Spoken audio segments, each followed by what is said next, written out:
Hello friends, welcome back to the channel the Gallivant Robbers. আপনাদের সবাইকে স্বাগত আমাদের স্পিতি সিরিজের চতুর্থ ভিডিওতে। আর আজ আমরা চলেছি এক অনবদ্য যাত্রায়। আমাদের চলার পথে প্রথমে দেখব অসাধারণ খাব সঙ্গম, এরপর পৌঁছে যাব স্ফটিক স্বচ্ছ নাকো লেক ও মনেস্ট্রিতে। তারপর দেখব রহস্যময় গিউ মনেস্ট্রির 500 বছরের পুরনো মমি। সবশেষে আমরা পা রাখব টাবো গ্রাম আর তার 1000 বছরের পুরনো বিস্ময়কর টাবো মনেস্ট্রিতে। এই ভিডিওতে আমরা আমাদের ভ্রমণের সব তথ্য শেয়ার করছি, তাই ভিডিওটি শেষ অবধি অবশ্যই দেখুন এবং চ্যানেলটি সাবস্ক্রাইব না করে থাকলে এখনই করে ফেলুন।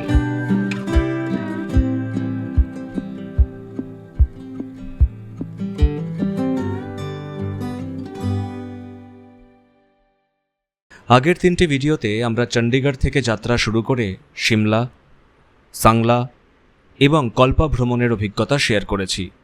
ডেসক্রিপশন বক্সে লিংক দেওয়া রইল, না দেখে থাকলে দেখে ফেলুন।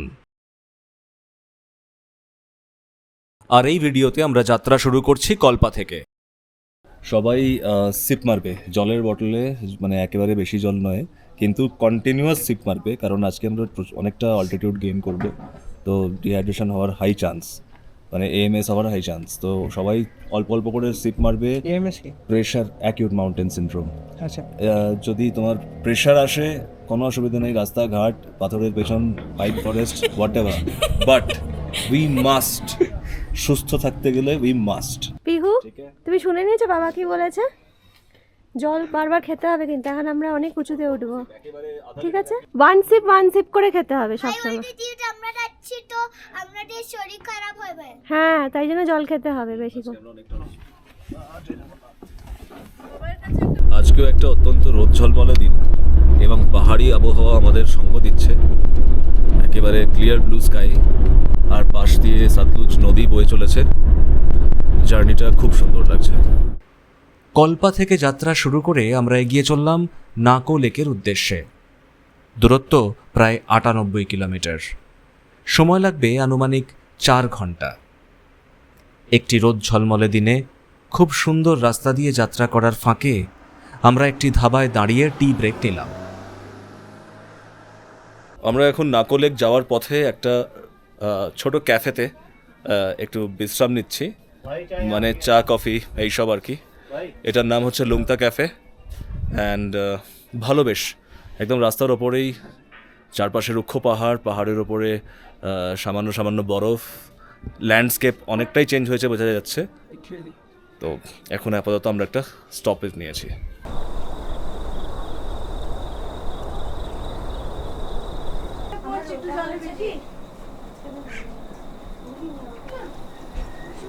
কেন কোনো অসুবিধা?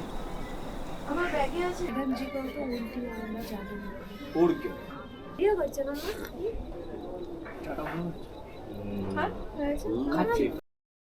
চা বিরতির পর যাত্রা শুরু করে কিছু দূর এগোবার পর আমরা থামলাম আমাদের আজকের প্রথম সাইট সিন স্পট খাব সঙ্গম স্থলে। হিন্দি শব্দ খাবের অর্থ হল স্বপ্ন। এই স্থানে হিমবাহ থেকে সৃষ্টি হয়ে স্পিতি নদীর প্রাণবন্ত জলধারা এসে মিলিত হয় সাতলুজ নদীর প্রাচীন প্রবাহের সাথে। এই সাতলুজ নদীর উৎস তিব্বতের পবিত্র মানসরোবর হ্রদ থেকে। স্থানটির নাম যথার্থ সত্যি স্বপ্নের সঙ্গমস্থল। আমরা নেমে এলাম সাতলুজ নদীর পাড়ে, আর অবাক বিস্ময় দেখতে থাকলাম স্থানটির সৌন্দর্য। চারপাশে মাথা উঁচু করে থাকা তুষারাবৃত চূড়া এবং গভীর রুক্ষ গিরিখাত দ্বারা বেষ্টিত এই দৃশ্যপট মহাকাব্যিক। এটি এমন একটি জায়গা যা আমাদের বিনয়ী করে তোলে, প্রকৃতির বিশালতা এবং তার মধ্যে আমাদের ক্ষুদ্র অবস্থানকে স্মরণ করিয়ে। মনের সুখে ফটো তুলে নিলাম।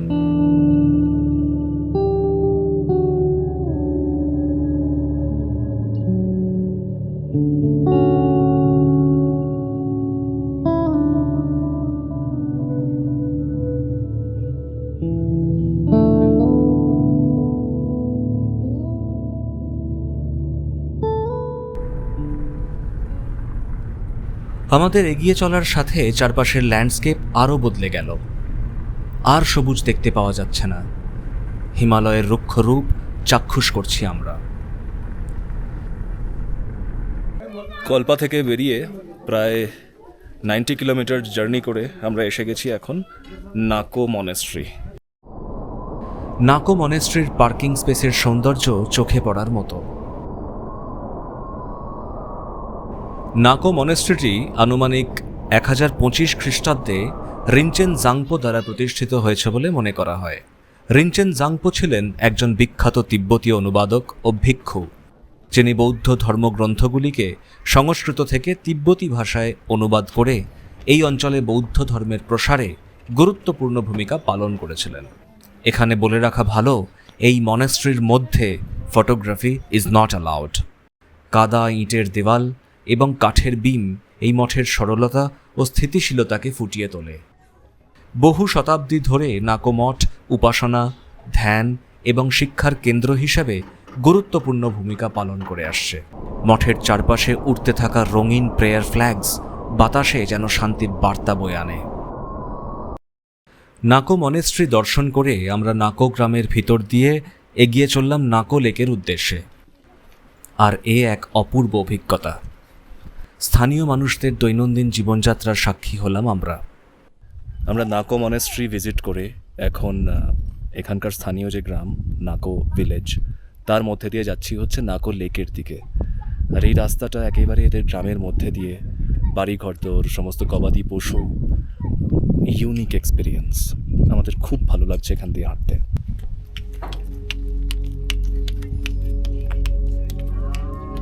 হিমালয়ের কোলে এক স্বপ্নময় নিস্তব্ধতার মাঝে লুকিয়ে আছে নাকো গ্রাম।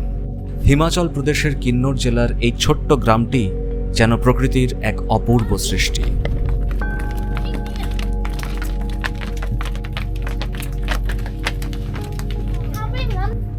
এখানে পৌঁছানো মানেই যেন আধুনিক কোলাহল থেকে বহু দূরে এক আদিম সরলতায় ফিরে আসা।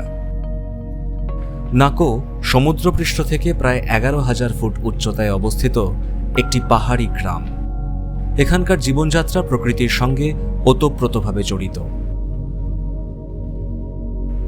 এখানকার ঘরবাড়িগুলো স্থানীয় উপকরণ, মূলত পাথর আর কাঠ দিয়ে তৈরি।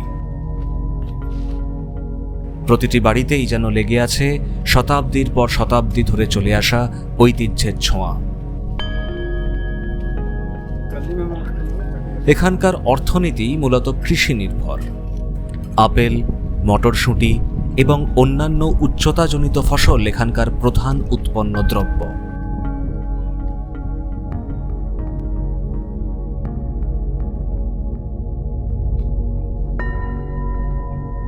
এক স্বপ্নের মতো সুন্দর পাহাড়ি গ্রামের মধ্যে দিয়ে হেঁটে পৌঁছলাম নাকো লেকের সামনে। লেকটি বেশ সুন্দর। নাকো লেক কেবল একটি সুন্দর জলাশয় নয়, এটি বহু শতাব্দী ধরে আধ্যাত্মিক গুরুত্ব বহন করে চলেছে। স্থানীয় কিংবদন্তি অনুসারে এই হ্রদটি প্রাচীন সাধু, পরী এবং দেবদেবীদের আবাসস্থল ছিল। এমনকি নাকো নামটি এসেছে তিব্বতীয় শব্দ নেগো থেকে, যার অর্থ পবিত্র স্থানের দরজা। এই নামটি ইঙ্গিত করে যে নাকো ঐতিহাসিকভাবে একটি বৃহত্তর পবিত্র অঞ্চলের প্রবেশদ্বার হিসেবে বিবেচিত হতো। মনে করা হয় 8ম শতাব্দীতে গুরু পদ্মসম্ভবা নিজেই এই অঞ্চলে বৌদ্ধ ধর্ম নিয়ে এসেছিলেন। লাদাখ এবং স্পিতি উপত্যকা থেকেও বহু তীর্থযাত্রী এই পবিত্র হ্রদ দর্শনে আসেন। বৌদ্ধ বিশ্বাস এবং স্থানীয় লোককথার এই মিশ্রণ নাকো লেককে একটি অনন্য আধ্যাত্মিক স্থানে পরিণত করেছে।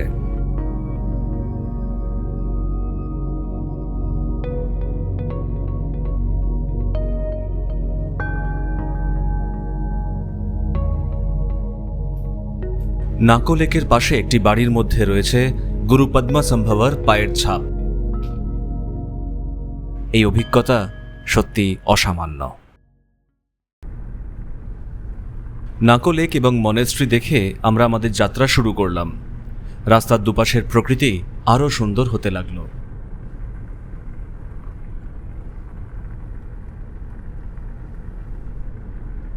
আচ্ছা, নাকো লেক অ্যান্ড মনেস্ট্রি দেখে আমরা এবার একটা জায়গায় লাঞ্চ ব্রেক নিয়েছি।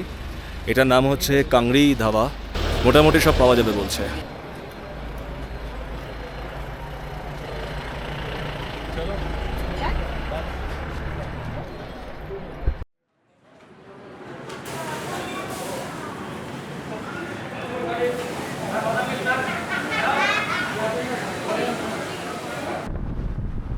লাঞ্চ সেরে আমরা আবার যাত্রা শুরু করলাম। সুদূর প্রান্ত অবধি যতদূর দেখা যায় শুধুই ধূসর পাহাড় এবং তার বরফাবৃত চূড়া, কোনো প্রাণের চিহ্ন নেই। আমরা যে ক্রমশ একটি কোল্ড ডেজার্টের মধ্যে প্রবেশ করছি তা বুঝতে পারছি। তবে এই রুক্ষতার মধ্যেও রয়েছে এক অপার্থিব প্রাকৃতিক সৌন্দর্য। মনে হয় শুধু দেখতেই থাকি।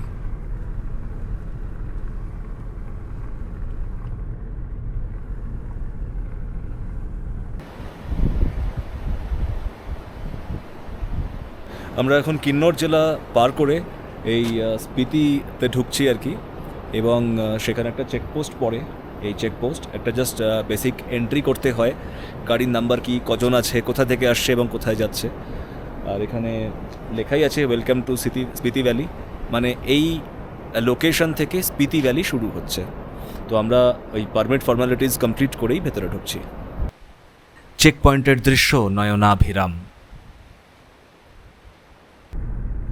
স্পিতি ভ্যালির প্রবেশদ্বার পার করে আমরা এগোতে থাকলাম গিউ মনেস্ট্রির উদ্দেশ্যে।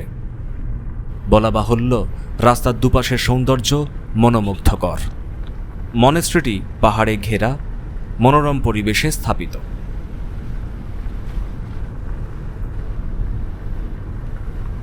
গিউ গ্রামটি সমুদ্রপৃষ্ঠ থেকে প্রায় 10,000 ফুট উচ্চতায় স্পিতি উপত্যকায় অবস্থিত একটি তিব্বতীয় বৌদ্ধ মনেস্ট্রির জন্যে বিখ্যাত, যা গিউ মমি মন্দির নামেও পরিচিত। এই মঠটি 500 বছরেরও বেশি পুরনো বৌদ্ধ ভিক্ষুর মমি সংরক্ষণের জন্য বিখ্যাত। আমরা এখন এসেছি গিউ মনেস্ট্রি। এই গিউ মনেস্ট্রি খুব ফেমাস হচ্ছে একটা মামির জন্যে, সম্ভবত ইন্ডিয়ার একমাত্র মামি, যেটা কিনা বলা হয় 500 বছরেরও বেশি পুরনো। তো এখানে সেই মামিটা রাখা আছে, মামি দেখব এবং তারপরে মনেস্ট্রিটা ঘুরে দেখব। 1975 সালে একটি ভূমিকম্পের ফলে পুরনো মঠটি ভেঙে গেলে এই মমিটি আবিষ্কৃত হয়। পরবর্তীকালে 2004 সালে আইটিবিপি কর্মীরা রাস্তা নির্মাণের সময় এটিকে পুনরায় আবিষ্কার করেন। মনে করা হয় এই মমিটি সাংঘা তেনজিং নামক এক বুদ্ধিস্ট মঙ্কের। কার্বন ডেটিং অনুসারে এই তিব্বতীয় মমিটি 1475 সালের, অর্থাৎ প্রায় 500 থেকে 550 বছর পুরনো। মমিটির চুল ও চামড়া এখনও অক্ষত রয়েছে। বিজ্ঞানীরা এই মমিতে কোনো কৃত্রিম রাসায়নিক সংরক্ষণের প্রমাণ পাননি। এটি প্রাকৃতিকভাবেই মমিভূত হয়েছে। ধারণা করা হয় স্পিতি উপত্যকার শুষ্ক ও ঠান্ডা আবহাওয়া এবং সমাধিকক্ষে তামা ও পারদের উপস্থিতি মমিটিকে সংরক্ষণে সাহায্য করেছে। গিউ মঠ তিব্বতীয় সংস্কৃতি ও কারুশিল্পের এক চমৎকার নিদর্শন।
গিউ মনেস্ট্রি স্পিতি ভ্রমণের এক বিশিষ্ট দ্রষ্টব্য স্থান।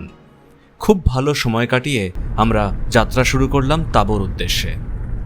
গিউ গ্রাম থেকে তাবর দূরত্ব প্রায় 35 কিলোমিটার। স্পিতি নদীর পাশ দিয়ে এগিয়ে চলা এই যাত্রাপথ খুবই দৃষ্টিনন্দন।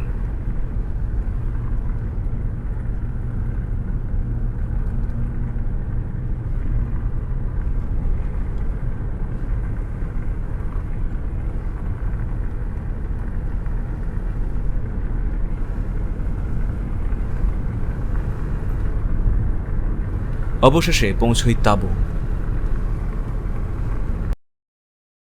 আমরা যখন তাবো পৌঁছই সন্ধে নেমে গিয়েছে। হোটেল মৈত্রেয়া রিজেন্সিতে চেক ইন করে নিলাম। আজকে এত ঠান্ডা ছিল যে জ্যাকেট পরতে হবে আর সব কিছু পরতে হবে, কেন বলতো তোমার শরীর খারাপ হবে। ঠিক, কারেক্ট, ওয়েল সেড।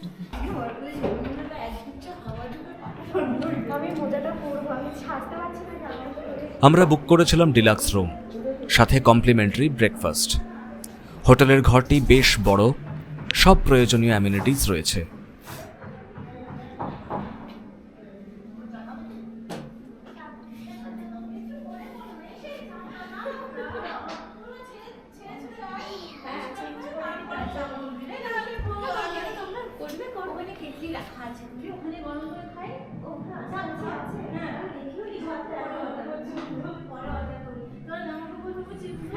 লাগেজ রেখে এবং ফ্রেশ হয়ে আমরা বেরিয়ে পড়লাম চারপাশ এক্সপ্লোর করতে। আমাদের হোটেল মনেস্ট্রির পাশেই অবস্থিত, বড়জোর 3 মিনিটের হাঁটা পথ। অন্ধকার হয়ে যাওয়ায় মনেস্ট্রিতে আর যাইনি, তবে তার পাশে একটি ছোট মার্কেট আছে, সেটা ঘুরে দেখলাম। এইটা সি বাকথর্ন টি। এটি এই পাহাড় অঞ্চলের এক অত্যন্ত জনপ্রিয় পানীয়। সি বাকথর্ন আসলে এক ধরনের ফল, যা ভিটামিন সি, অ্যান্টিঅক্সিডেন্ট এবং আরও অনেক পুষ্টিগুণে ভরপুর। এই চা শরীরকে শক্তি যোগায়, রোগ প্রতিরোধ ক্ষমতা বাড়ায় এবং হজমেও সাহায্য করে। এর একটা হালকা টকমিষ্টি স্বাদ আছে, যা ভীষণ রিফ্রেশিং। পাহাড়ের ঠান্ডা আবহাওয়ায় 1 কাপ গরম সি বাকথর্ন চা শরীর আর মন দুটোই চাঙ্গা করে তোলে। এছাড়াও পাওয়া যায় শুকনো আপেল, খেতে বেশ ভালো। নানা রকম উলেন ক্লোথস, শাল, টুপি, মোজা, ফ্রিজ ম্যাগনেটস আরও অনেক রকম জিনিস পাওয়া যায় এখানে।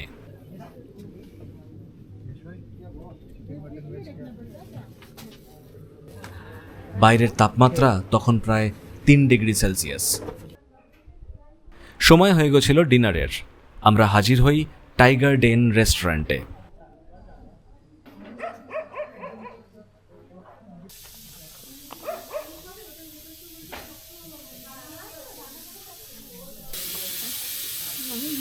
Chicken momo, chicken fried rice আর স্থানীয় ডিশ চিকেন থেন্তুক।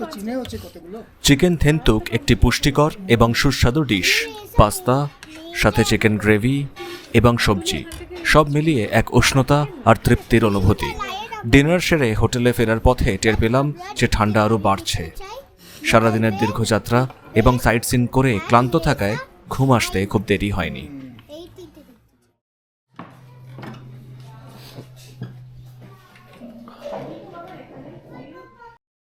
পরের দিন সকালে উঠে হোটেলেই কমপ্লিমেন্টারি প্রাতরাশ সেরে ফেললাম। আয়োজন ভালোই। These are cornflakes.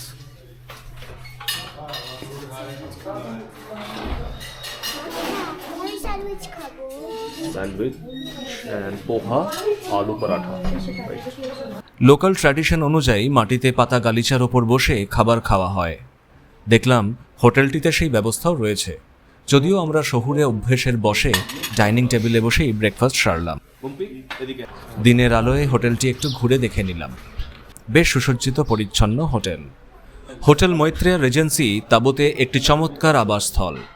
এর অবস্থান তাবো মঠের খুব কাছে হওয়ায় এটি পর্যটকদের জন্য আদর্শ। এরপর হেঁটে পৌঁছে গেলাম তাবোর মুখ্য আকর্ষণ তাবো মনেস্ট্রি দেখতে।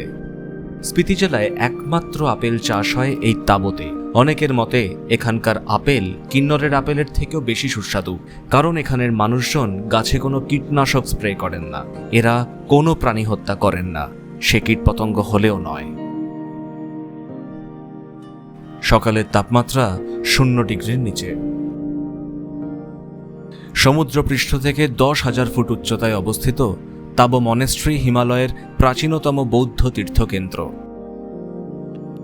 এমনকি দালাই লামাও এই মঠটিকে ইন্দো তিব্বত অঞ্চলের সবচেয়ে পবিত্র মঠ হিসেবে বিবেচনা করেন। এখানে 9টি মন্দির, 4টি সজ্জিত স্তূপ এবং গুহা মন্দির রয়েছে।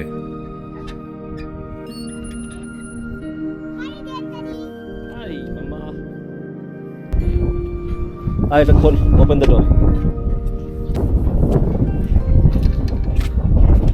That's the old monastery. 996 খ্রিস্টাব্দে রিনচেন জাংপো এই মঠটি প্রতিষ্ঠা করেছিলেন। এটি ভারত এবং হিমালয়ের প্রাচীনতম কার্যকরী মঠ, যা প্রতিষ্ঠার পর থেকে একটানা চলছে। এই আকর্ষণীয় মঠটি হিমালয়ের অজন্তা নামেও পরিচিত।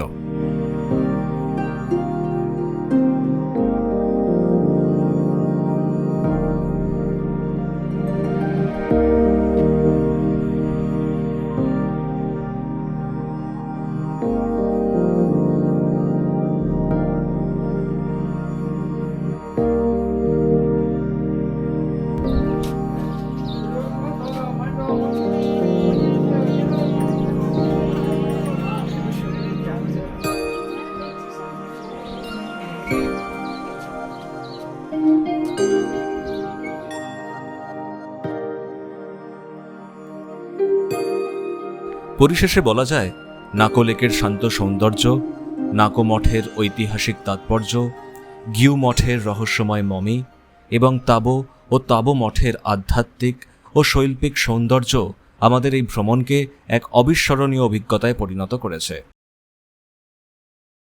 এখন বাজে সকাল 10টা এবং আজকে 30শে এপ্রিল আমরা হোটেল মাইত্রিয়া রিজেন্সি থেকে ব্রেকফাস্ট করে চেক আউট করে নিয়েছি এবং তারপরে টাবো মনেস্ট্রি আমরা ঘুরে নিয়েছি।